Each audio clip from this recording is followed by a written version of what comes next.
الحمد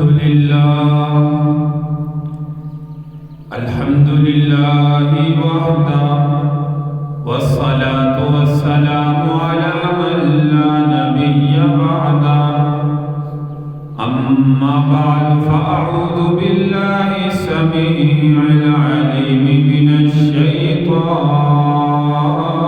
الرجيم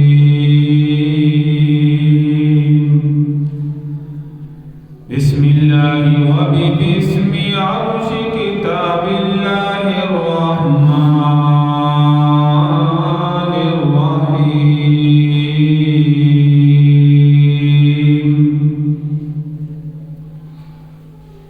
وإذا سألك عبادي عني فإني قريب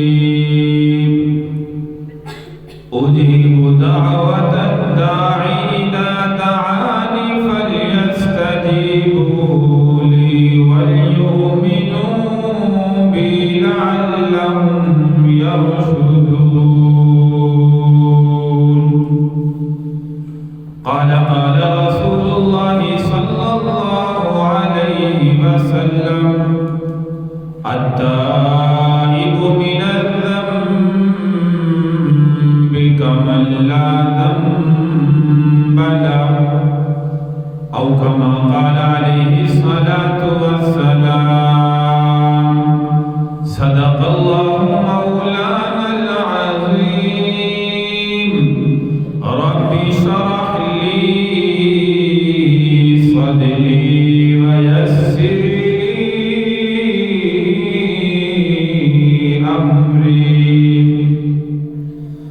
واحلل عقدة من لساني يفقه قولي.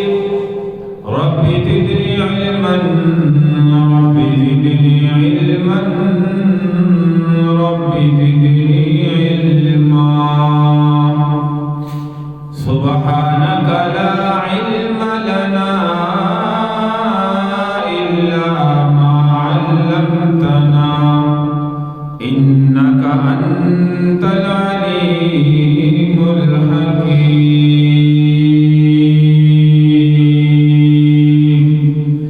يا رب صل وسلم دائما أبدا على حبيبك خير الخلق كلهم. تمام احباب پیارے محمد صلی اللہ علیہ وسلم بآواز بلند درود پاک پڑھیں. اللهم صل على محمد وعلى آل محمد كما صليت على إبراهيم وعلى آل إبراهيم إنك حميد مجيد. اللهم بارك على محمد وعلى آل محمد كما باركت على إبراهيم وعلى آل إبراهيم إنك حميد مجيد.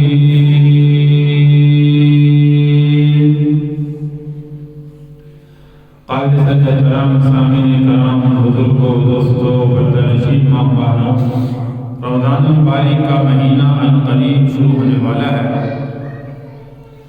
شعبان المعظم کا مہینہ چل رہا ہے. گزشتہ بھی ماہ شعبان کے حوالہ سے اور شب برات کے حوالہ سے آپ کے سامنے چند باتیں جو ہے وہ ذکر کی ہیں. اللہ تبارک و تعالیٰ نے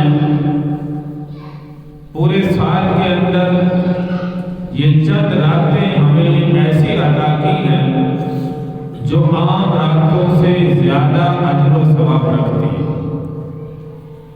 جیسے عیدین کی راتیں چاند رات جس کو کہتے ہیں، اسی طرح یہ 14 شعبان کی آنے والی شب جس کو شب برات کہا جاتا ہے، جس میں 2-3 دن باقی ہیں، اور اسی طرح شب قدر کی رات اللہ تبارک و تعالیٰ نے یہ ایسا سمجھیے کہ امت کو بخشش کے بہانے عطا کیے. اللہ تبارک و تعالیٰ اپنی امت کو بخشنا چاہتے ہیں. اور اس امت محمدیہ پر خصوصی انعام و اکرام کیا کہ ایسی راتیں اللہ نے ہمیں عطا فرمائیں۔ یاد رکھیے کہ گزشتہ قوموں کو اللہ نے ایسی راتیں جو ہے وہ عطا نہیں کی تھی۔ یہ امت محمدیہ علیہ السلام پر خصوصی فضل و کرم ہے کہ جتنا بھی گنہگار بندہ، ویسے تو ہر موقع پر دن ہو رات ہو، دن میں کوئی بھی دن ہو، رات میں کوئی بھی رات ہو، کوئی بھی گھڑی ہو،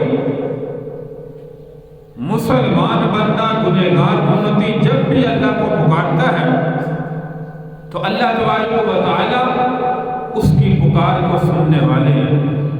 اور اگر کوئی سچے دل سے معافی مانگتا ہے، چاہے ساری زندگی گناہوں میں گزر گئی ہو، تو یاد رکھیے کہ اللہ تبارک و تعالی ہر گھڑی میں مسلمان بندے کی سننے والا ہے۔ لیکن یہ چند راتیں اللہ نے مسلمانوں کو، امت محمدیہ کو اس لیے عطا کی ہیں کہ جو پورا سال میں اللہ سے معافی مانگنے کا دل نہیں کرتا، شاید ان راتوں میں فضیلت سن کے اس رات میں اپنے اللہ سے معافی مانگنے والا بننا پڑتا ہے۔ اور اس رات میں جب معافی مانگ لے گا تو اللہ اس کے تمام تر گناہوں پر قلم دے دے۔ یہ راتیں اللہ تبارک و تعالیٰ اسی لیے ہمیں عطا کر رہا ہے۔ تو گزشتہ تفصیلاً آپ کے سامنے جو ہے وہ ذکر کیا کہ شب برات جو 14 شعبان کی رات یعنی صبح کو 15 شعبان ہوتی ہے، 14-15 کی درمیانی شب جس کو شب برات کہا جاتا ہے، یہ اللہ تبارک و تعالیٰ نے بڑی فضیلت کی رکھی ہے۔ لہذا اس رات میں جتنا ہو سکے اپنے اللہ کی ذات کو راضی کرنے والے بنے، اللہ کو پکارنے والے بنے۔ رات کے اندر قرآن کی تلاوت، تہجد کے نوافل، صلاۃ الحاجت کے نوافل، اسی طرح کچھ وقت اللہ سے دعا مانگنے میں، معافی مانگنے میں یہ گزاریں تاکہ اللہ تبارک و تعالی ہماری عبادات کو قبول فرمائے اور ہمارے گناہوں کو اللہ تبارک و تعالی جو ہے وہ معاف فرمائے۔ قل یا عبادی الذین اسرفوا علی انفسہم لا تقنطوا من رحمت اللہ۔ اللہ کی رحمت کے خزانے میرے بھائی بڑے وسیع ہیں، بے حد وسیع ہیں۔ انسان جتنے بھی گناہ کر بیٹھا ہے، اور گناہ یاد رکھیے کہ حقوق اللہ کے حقوق العباد کے میں نے اکثر پہلے بھی سمجھایا، حقوق العباد کے جو گناہ ہیں وہ یاد رکھیے کہ اللہ سے معافی مانگتے رہیں پھر بھی معاف نہیں ہوتے۔ مثال کے طور پر عام سادہ الفاظ میں سمجھیں، ہم نے کسی کے پیسے دینے اور وہ بندہ جس کے دینے وہ دنیا سے چلا گیا، اب نہ اس کے وارثوں کو دیے نہ اس کو زندگی میں دیے، اب وہ بندہ دنیا چھوڑ کے چلا گیا، ہم کہیں اب تو بندہ مر گیا، اب کس کو دینے، بس ٹھیک ہے میں نے کھا لیے، میرے ہضم ہو گئے، اب تو آخرت میں دیکھا جائے۔ تو اب یہ معافی اللہ سے پوری زندگی بھی مانگتے رہیں، چاہے شب قدر کی رات ہو، شب برات کی رات ہو، عیدین کی راتیں ہو، یاد رکھیے یہ ہمارا گناہ معاف ہونے والا نہیں۔ اس لیے کہا جاتا ہے حقوق العباد کا خیال رکھیں۔ دنیا میں جس بندے سے کوئی زیادتی کی ہے، کسی بندے کا قرضہ دینا ہے، کسی بندے کو گالی دی ہے، کسی بندے سے ناراضگی ہے، تو میرے بھائی دنیا میں معافی مانگے، جب تک یہ مسلمان بندہ اس کو معاف نہیں کرے گا اس وقت تک اللہ بھی معاف نہیں کرے گا۔ آپ یہ نہ سمجھیں کہ شب برات آئے گی ہم معافی مانگ لیں گے معاف ہو جائے، نہیں میرے بھائی، اگر وہ دنیا سے چلا گیا اس کے ورثاء موجود ہیں، اس کا پیسہ اس کے حوالے کریں۔ بہتر تو یہ کہ زندگی میں اس کا ہے اس کو قرض ادا کریں۔ حقوق العباد اللہ سے معافی مانگنے سے بھی معاف نہیں ہوتی۔ اس لیے کسی پر زیادتی کی ہے، کسی پر ظلم و زیادتی کی ہے، کسی کی زمین غصب کی ہے، کسی کی کوئی چیز دینی ہے، وہ دنیا میں اپنی زندگی میں اس کو معاف کروائیں۔ اگر آپ دے نہیں سکتے اس کی منت سماجت کریں، یار میرے پاس اتنی گنجائش نہیں ہے، خدا کے لیے مجھے دنیا میں معاف کر دے، یہ نہ ہو کہ آخرت میں تو میرا گریبان پکڑنے والا بنے۔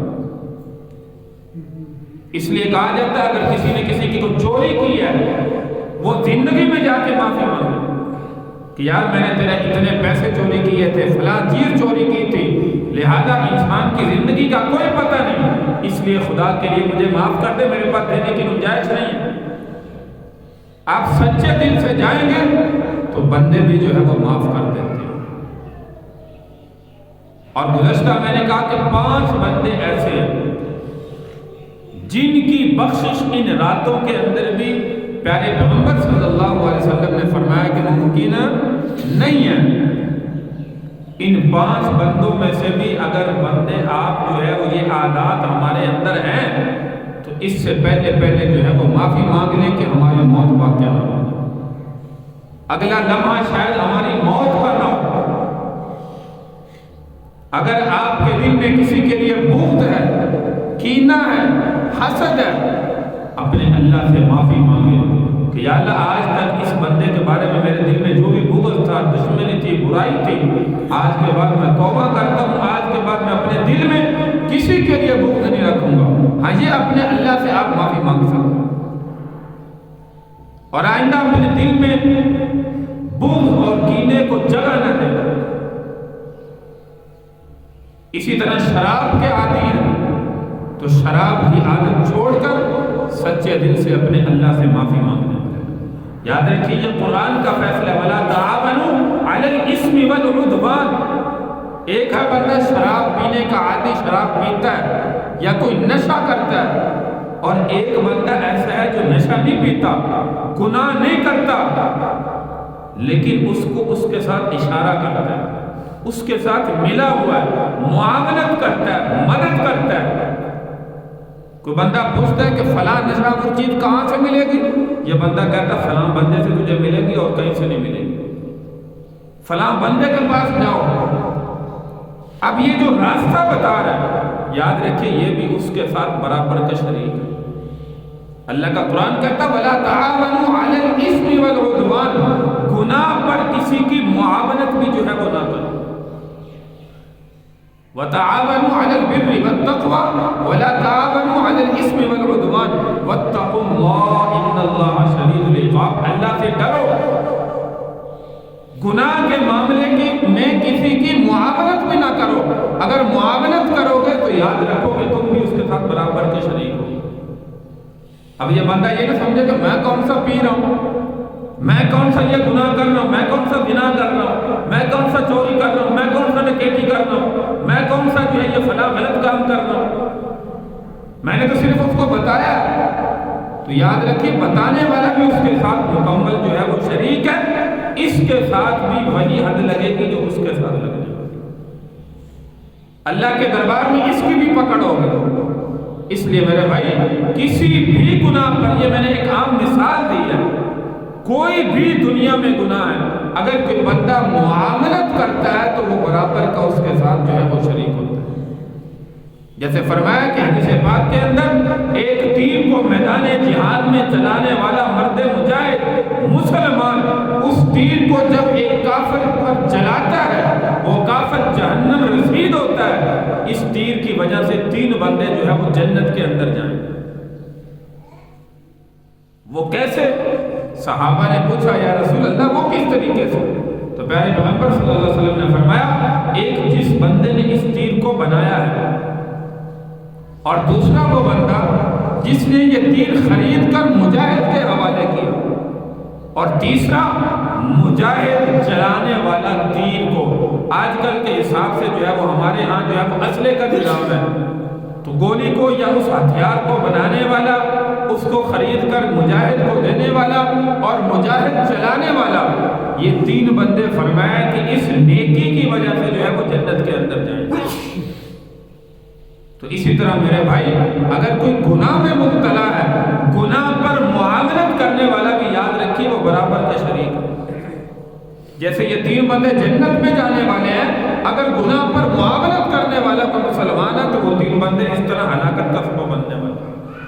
اس لیے اللہ کا قرآن کہتا ہے وَلَا تَعَاوَنُوا عَلَى الْإِثْمِ وَالْعُدْوَانِ، کسی گناہ پر کسی کی معاونت بھی نہ کرو، واتقوا اللہ، اور اللہ سے ڈرو، اس معاملے میں تمہاری پکڑ نہ ہو جائے، ان اللہ شدید العقاب، بے شک اللہ کی پکڑ بڑی سخت ہے۔ تو اس لیے میرے بھائی اس معاملے میں اللہ سے ڈرنے والے بنے۔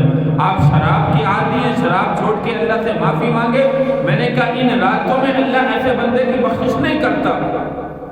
والدین کا نافرمان ہے تو اپنے اللہ سے معافی مانگے، یا اللہ آج تک اگر ماں باپ زندہ ہیں، مجھ سے جو بھی کمی کوتاہی ہوئی، اے اللہ میں آج سے معافی مانگتا ہوں۔ والدین سے بھی معافی مانگے، ماں باپ کے آگے روئے گڑگڑائے کہے کہ آج تک مجھ سے جو غلطیاں ہوئی ہیں، آج کے بعد میں کوئی غلطی نہیں کروں گا، آپ کی نافرمانی نہیں کروں گا، فرما برداری والی زندگی گزاروں گا۔ تو میرے بھائی اللہ تبارک و تعالیٰ اس بندے کے گزشتہ گناہوں کو معاف فرمانے والا۔ شلوار یا تہمت ٹخنوں سے نیچے لٹکانے والا ہے، وہ اللہ سے معافی مانگے، توبہ کرے، آج تک جو مجھ سے غلطی ہوئی سنت کے مطابق اپنا لباس بنانے کا عزم کرے، ارادہ کرے۔ تو میرے بھائی ان راتوں کے اندر ایسے بندوں کی بخشش جو ہے وہ ممکن نہیں ہے جو ان گناہوں کے اندر جو ہے وہ مبتلا ہے۔ اور پیارے پیغمبر صلی اللہ علیہ وسلم نے فرمایا، حضرت امی عائشہ صدیقہ رضی اللہ تعالیٰ فرماتی ہیں، اللہ کے محبوب صلی اللہ علیہ وسلم نے فرمایا کہ اس رات میں، شب برات میں، فرمایا اللہ تبارک و تعالیٰ قبیلہ بنو کلب، ایک بہت بڑا جانوروں کا قبیلہ، یعنی کہ جانور اس قبیلے کے بہت زیادہ تھے، بھیڑ بکریاں کثیر تعداد کے اندر تھی، ایسا سمجھے کہ ہزاروں کی تعداد میں تھی۔ تو پیارے پیغمبر صلی اللہ علیہ وسلم نے فرمایا اس شب برات کی رات میں اللہ تبارک و تعالیٰ قبیلہ بنو کلب کی بھیڑ بکریوں کے بالوں کی بقدر اللہ تبارک و تعالیٰ بندوں کی بخشش کا فیصلہ فرماتا ہے۔ اتنی فضیلت والی رات شب برات جو آنے والی ہے، تو اس لیے میرے بھائی ہم بھی اپنے آپ کوشش کریں کہ ان معافی والے بندوں میں سے جو بخشش والے بندے ہیں، اللہ جن کے لیے بخشش کا فیصلہ فرمائے گا، ہمارا نام بھی ان کے اندر جو ہے وہ شامل ہو جائے۔ اس لیے اس رات میں کچھ حصہ قرآن کی تلاوت میں، کچھ حصہ تہجد کے نوافل میں، کچھ حصہ اپنے اللہ سے مانگنے میں، کچھ حصہ ذکر و اذکار میں، اللہ کے سامنے رونے گڑگڑانے میں ضرور گزاریں۔ اور اس کے لیے ضروری نہیں کہ آپ مسجد میں آئیں اور پھر مانگیں گے تو اللہ قبول کرے گا۔ پوری زمین جتنی بھی ہے اللہ تبارک و تعالیٰ نے ہر جگہ سجدے کی جگہ بنائی، جہاں کہیں بھی آپ ہیں اللہ سے معافی مانگیں گے، اللہ تبارک و تعالیٰ اپنے بندے کو معاف کرنے والا ہے۔ اور پیارے پیغمبر صلی اللہ علیہ وسلم کا سنت طریقہ یہ تھا کہ آپ اکثر فرض نماز مسجد کے اندر ادا فرماتے اور سنت نوافل یہ اکثر جو ہے وہ اپنے گھر کے اندر جو ہے وہ پڑھا کرتے۔ اسی لیے حدیث مبارکہ میں فرمایا کہ اپنے گھروں کو قبرستان مت بناؤ، اس میں نماز پڑھا کرو۔ تو ہمیں مسلمانوں کو بھی چاہیے نوافل کے ساتھ اپنے گھروں کو سجائیں۔ عورتیں تو گھر میں پڑھتی ہیں، مردوں کو بھی چاہیے کہ کثرت سے نوافل، مثال کے طور پر تہجد کے نوافل، اذان جو ہے وہ 4 بجے ہے، 5 بجے ہے، 5:30 بجے، جتنے بجے بھی ہے، اذان سے آدھا گھنٹہ پہلے، 1 گھنٹہ پہلے آپ اٹھیں، گھر میں وضو کریں، گھر میں مصلی بچھا کے نوافل پڑھیں، اپنے اللہ سے دعا مانگیں، معافی مانگیں۔ تو گھروں کے اندر بھی مردوں کو کثرت سے نماز پڑھنی چاہیے۔ گھروں میں نماز یہ ہے کہ نوافل پڑھیں، اسی طرح سنتیں فرض پیارے پیغمبر صلی اللہ علیہ وسلم ہمیشہ مسجد میں ادا فرماتے تھے۔ اسی لیے باجماعت پڑھنے کا اجر و ثواب احادیث مبارکہ کے اندر جو ہے وہ زیادہ ہے۔ ایک بندہ اکیلا نماز پڑھے، فرض کو دن میں سے ساقط ہو جائے گا کہ اس کی اس سے پوچھنی ہوگی تو نے پڑھا کیوں نہیں۔ لیکن جو باجماعت پڑھتا ہے، ایسا سمجھے کہ بعض 50 نمازوں کا ثواب، بعض کو 27 نمازوں کا ثواب، بعض کو 20 نمازوں کا ثواب، بعض کو 10 کا ثواب، بعض کو 5 کا ثواب۔ یہ انسان کا جتنا زیادہ اخلاص ہوتا ہے، مسلمان جتنے اخلاص سے پڑھتا ہے، جتنی توجہ کے ساتھ پڑھتا ہے کہ نماز میں اللہ کی طرف دھیان رہے، اللہ کی طرف توجہ رہے، انسان کا دل و دماغ دنیاوی اشیاء سے کٹ کر خالق حقیقی سے جا ملے، میرے بھائی اتنا ہی زیادہ اللہ تبارک و تعالیٰ ایک ایک نماز کا اجر و ثواب مسلمان کو عطا کرتا ہے۔ تو اس لیے کہا جاتا ہے کہ جتنا بھی کلام مجید فرقان حمید آپ اکثر جو ہے وہ حصہ زبانی یاد کریں، حفظ یاد کریں، تجوید کے ساتھ کریں، اور اس کا ترجمہ جو ہے وہ آپ کو آتا ہو، اس کی تفسیر بھی علماء سے سیکھیں، قرآن کرام سے اس کی تفسیر بھی سمجھیں، ترجمہ بھی سمجھیں، کیونکہ جب آپ ایک ایک لفظ پڑھیں گے الحمدللہ رب العالمین الرحمن الرحیم مالک یوم الدین، تمام تعریفیں اس اللہ کے لیے جس نے تمام جہانوں کو بنایا، ہمارے دل و دماغ میں ایک لفظ کا ترجمہ ہوگا الحمد، حمد کا معنی تعریف کرنے والا، رب العالمین تمام جہانوں کا رب پالنے والا، الرحمن الرحیم وہ بڑا مہربان نہایت رحم کرنے والا ہے، مالک یوم الدین قیامت کے دن کا جو ہے وہ مالک ہے،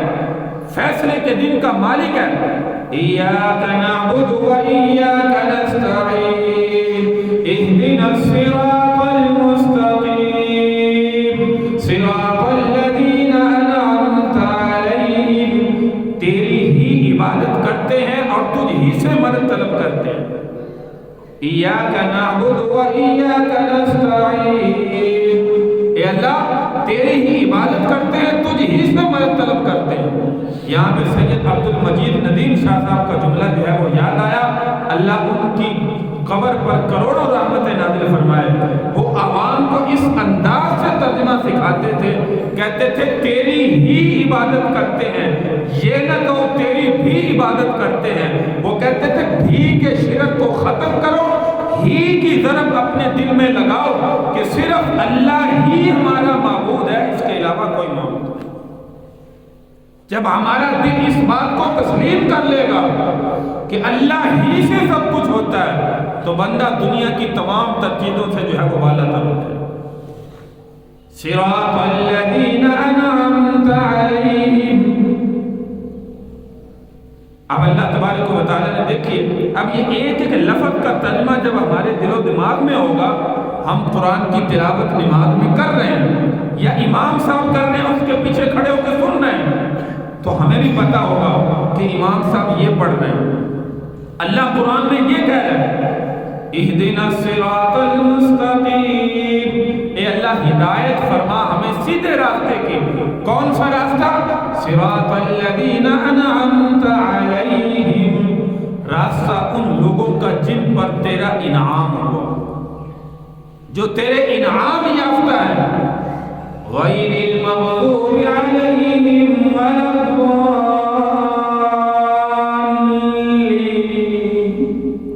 ان لوگوں کا راستہ نہیں جن پر تیرا غضب ہوا۔ اب یہ دیکھیں ایک ایک لفظ کا ترجمہ یہ سورہ فاتحہ تو ہر نماز میں پڑھی جاتی ہے، آگے انسان کی مرضی ہے قرآن کا جو حصہ نماز میں پڑھنا چاہے وہ پڑھے۔ تو جب ہمارے دل و دماغ میں ہر چیز ہوگی تو توجہ اللہ کی طرف مسلمان کی ہوگی، نماز میں دنیاوی خیالات سے مسلمان بندہ محفوظ رہے گا، شیطانی اثرات سے محفوظ رہے گا۔ تو اس لیے میرے بھائی قرآن تجوید کے ساتھ سیکھنے کے ساتھ ساتھ ہمیں جو ہے ساتھ ساتھ ترجمہ بھی آنا چاہیے۔ مثال کے طور پر جو ہے وہ 10 صورتیں ہمیں آتی ہیں، وہ 10 صورتیں بمائے ترجمہ اپنے علماء سے سیکھیں اور سیکھ کر پڑھنے کی کوشش کریں تاکہ نماز میں اللہ کی طرف توجہ ہو۔ تو جتنی زیادہ توجہ ہوگی الذین هم فی صلاتہم خاشعون، اللہ بھی فرماتے ہیں اپنی نمازوں میں خشوع پیدا کرو، اور جتنا زیادہ خشوع ہوگا یاد رکھیے اتنا ہی زیادہ اللہ تبارک و تعالیٰ اس نماز کا ہمیں اجر و ثواب جو ہے وہ عطا فرمائے گا۔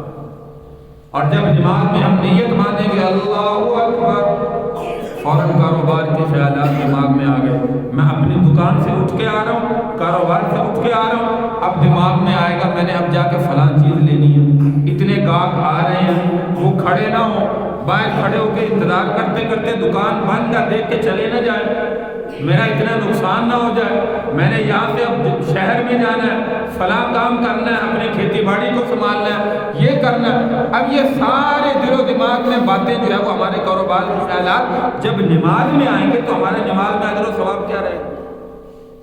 ہماری توجہ اللہ کی طرف ہے ہی نہیں، زبان سے پڑھ بھی رہے ہیں، مثال کے طور پر اکیلے پڑھ رہے ہیں تو پڑھی بھی جا رہے ہیں اور یہ بھی سوچی جا رہے ہیں، تو پھر میرے بھائی ایسی نمازوں کا جو ہے وہ کوئی فائدہ نہیں ہوتا۔ اس لیے جتنی صورتیں کم از کم آتی ہیں تجوید کے ساتھ سیکھیں، ترجمے کے ساتھ سیکھیں، ایک ایک لفظ ہمارا جو ہے وہ درست ہو۔ اب عام بندہ بیچارہ جس نے تجوید کا جس کو پتہ ہی نہیں ہے، اب دیکھیے مثال کے طور پر آپ کو سادہ انسانوں کو سمجھانے کے لیے میں بات کر رہا ہوں، قاعدہ ہم بچوں کو نورانی قاعدہ پڑھاتے ہیں، الف سے لے کے یا تک جو ہے وہ حروف تہجی ہوتے ہیں۔ اب حروف تہجی میں ملتے جلتے الفاظ بہت زیادہ ہیں، جیسے مثال کے طور پر تا ہے، طوا ہے۔ اب تا کو کہاں سے پڑھنا ہے، طوا کو کہاں سے پڑھنا ہے؟ جیسے میں نے کہا کہ اللہ کے نبی صلی اللہ علیہ وسلم نے شب برات کی حدیث سنائی، قبیلہ بنو کلب اس کی بھیڑ اور بکریوں کے بالوں کی بقدر اللہ مسلمانوں کی بخشش کا اسراف میں فیصلہ کرتا ہے۔ کلب، اب یہ قبیلہ کلب جو ہے چھوٹے کاف کے ساتھ ہے، اور کلب عربی زبان میں کتے کو کہتے ہیں، کلب میں نا کتا، نجس جانور، اور قلب بڑے کاف کے ساتھ اس کا ترجمہ بنتا ہے انسان کا دل، دل کوئی بھی ہو۔ قلب کا معنی عربی زبان میں جو ہے وہ دل ہے، اور چھوٹے کاف کے ساتھ قلب کہیں تو اس کا معنی کتا ہے۔ اب یہ فرق پڑ گیا، اب انسان مسلمان جو ہے وہ پڑھ رہا ہے کل اعوذ برب الناس، کل اعوذ چھوٹے کاف کے ساتھ۔ اب کل کا معنی تو جو ہے وہ یہ نہیں ہے جو قل کا معنی بڑے کاف کے ساتھ۔ ترجمہ عربی زبان میں تو قل معنی کہہ دیجئے، اللہ اپنے نبی کو مخاطب ہے، قل هو اللہ احد، قل یا ایھا الکافرون، قل اعوذ برب الفلق، قل اعوذ برب الناس، قل اور بھی بے شمار جگہ پہ ہے اللہ اپنے نبی کو دنیا میں مخاطب ہے، آپ لوگوں کو بتا دیجئے، یہ اعلان کر دیجئے۔ اب کل معنی ہوتا ہے ہر ایک، چھوٹے کاف کے ساتھ، ترجمہ بدل گیا۔ اب یاد رکھیے تجوید کا اتنا ضروری ہے یاد کرنا، عام مسلمان کو بھی، یہ نہیں کہ صرف حفاظ جو حفظ کر رہے ہیں وہ پڑھیں، یا قاری قرآن جو ہے وہ اس کا خیال کرے۔ عام مسلمان بھی اللہ کی عبادت کر رہا ہے، قاری وہ بھی اللہ کی عبادت کر رہا ہے۔ اب یہ کاف کی جگہ پہ کاف پڑھا گیا، کاف کی جگہ پہ کاف پڑھا گیا تو نماز ٹوٹ گئی، نماز ٹوٹ گئی۔ اس کو لحن جلی غلطی کہتے ہیں، لحن جلی، اس سے نماز ٹوٹ جاتی ہے۔ اسی طرح جو ہے وہ سین ہے، سا ہے، صاد ہے، یہ تین لفظ ملتے جلتے ہیں۔ سین کہاں سے پڑھنا ہے، سا کہاں سے پڑھنا ہے، صاد کیسے پڑھنا ہے؟ اب تلفظ کی ادائیگی میں وہ ایک دوسرے کے ساتھ ملتا جلتا بنا دیا تو سمجھو کہ انسان کی نماز گئی۔ تو اس لیے میرے بھائی تجوید اتنی ضروری ہے۔ لحن جلی غلطی اس کو کہتے ہیں، لحن جلی سے نماز ٹوٹ جاتی ہے۔ اور لحن خفی کہتے ہیں، ایک لفظ تھوڑا سا جو ہے وہ موٹا پڑھنا تھا قاعدے کے حساب سے، جیسے الحمدللہ رب العالمین، انسان پڑھتا الحمدللہ، ایک ہے للہ باریک ہے کیونکہ پیچھے زیر ہے، اللہ کے پیچھے زیر آ جائے تو اللہ کا لفظ بھی باریک پڑھا جاتا ہے، اور اگر زبر یا پیش ہو اس کو موٹا پڑھتے ہیں۔ اب یہاں پہ للہ انسان نے پڑھا للہ، جیسے قل هو اللہ، یہاں پہ موٹا پڑھنا پیچھے زبر ہے، مسلمان بندہ پڑھتا قل هو اللہ احد۔ اب یہ لحن خفی ہے، اس سے نماز مکروہ ہو جاتی ہے، عام انسان کو نہیں پتہ۔ تو اس لیے کہا جاتا ہے تجوید کے ساتھ کم از کم 2 صورتیں، 3 صورتیں، 4 صورتیں جتنی آتی ہیں اتنی تجوید کے ساتھ جو ہے وہ سیکھیں اور ان کا ترجمہ سیکھیں۔ علماء آپ کے پاس موجود ہیں، قراء کرام، ہر مسجد میں اللہ نے ہمیں جو ہے یہ بہت بڑی نعمت عطا کی ہے، قدر کرنے والے بنے، آپ سیکھیں اور اطمینان کے ساتھ جو ہے وہ نماز پڑھنے والے بنے۔ تو یہ میرے بھائی چند باتیں قاعدے کے حساب سے جو لحن جلی، لحن خفی، انسان مسلمان، یہ میں نے کہا کہ یہ صرف علماء کے لیے، قراء کے لیے نہیں ہے کہ وہ ان باتوں کا خیال کر کے نماز پڑھیں، یہ ہر مسلمان کے لیے میرے بھائی، مسلمان بن گئے جب اس کو اتنا نہیں پتا ہوگا میں نے یہ تلفظ کس طریقے سے پڑھنا ہے اور کیسے پڑھنا ہے، تو میرے بھائی پھر نمازیں جو ہے وہ چاہے ساری زندگی کی ہوں پھر بیکار جائیں گے۔ تو اس لیے ان کا سیکھنا جو ہے وہ ضروری ہے۔ لہذا آپ سب سے گزارش ہے کہ ان چیزوں کا خیال کرتے ہوئے اپنے کم از کم جتنی صورتیں آتی ہیں وہ صورتیں اپنے علماء کو سنائیں کہ میری صورتیں بھی کچھ ٹھیک ہیں یا نہیں ہیں، میں غلط تو نہیں پڑھتا۔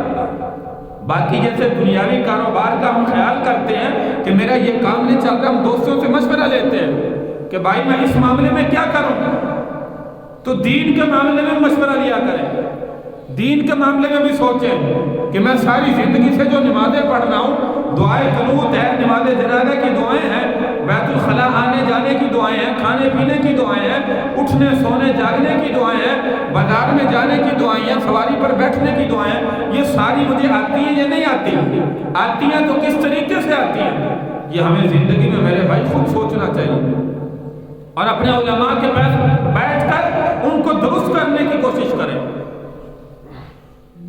تو اس لیے میرے بھائی جب تک جو ہے یہ کوشش نہیں کریں گے اس وقت تک جو ہے وہ ہمیں نہیں آئیں گے۔ بہت سے لوگ تو بیچارے بھائی ہمارے مسلمان بھائی ایسے ہیں جن کو جو ہے وہ کسی چیز کا نہیں پتا، لیکن باتیں سن لو تو ماشاءاللہ مفتیان کرام ہوتے ہیں۔ ہم سے بڑا جو ہے وہ مسئلے بتانے والا کوئی نہیں ہے، ہم سے بڑا مفتی کوئی نہیں ہے، ہم سے بڑا عالم کوئی نہیں ہے، ہم سے بڑا قاری کوئی نہیں ہے۔ آگے مزید جو ہے باتیں جو ہے وہ میں نہیں کرتا، ساتھی جو ہے وہ ناراض نہ ہو جائے۔ ہمارا جو ہے وہ آج کل یہ حالات ہے، صورت چاہے صحیح طریقے سے ایک نہ آتی ہو لیکن ہماری زبان جو ہے وہ نعوذ باللہ علماء پر کستے ہیں، قرآن کرام پر کستے ہیں۔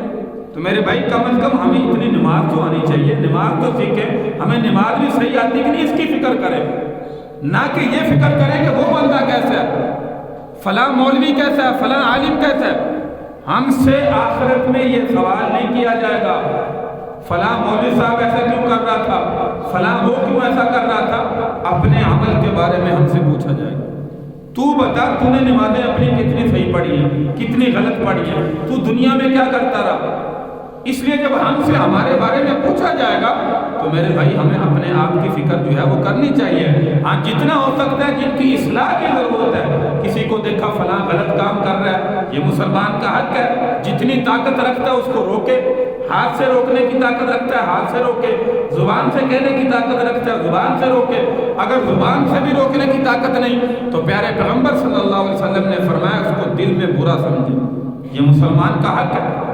تو اللہ تبارک و تعالیٰ سے دعا ہے اللہ تعالیٰ ہمیں عمل کی توفیق عطا فرمائے۔ شب برات جو ہے وہ ان قریب اس کے حوالے سے چند باتیں جو ہے وہ آپ کے سامنے ذکر کی ہیں۔ اللہ تبارک و تعالیٰ ہمیں عمل کی توفیق عطا فرمائے اور اس دنیا میں رہ کر اللہ تبارک و تعالیٰ ہمیں اپنے پیارے محبوب صلی اللہ علیہ وسلم کے سنت طریقے اپنی زندگی میں اپنانے کی توفیق عطا فرمائے۔ وآخر دعوانا ان الحمد للہ رب العالمین۔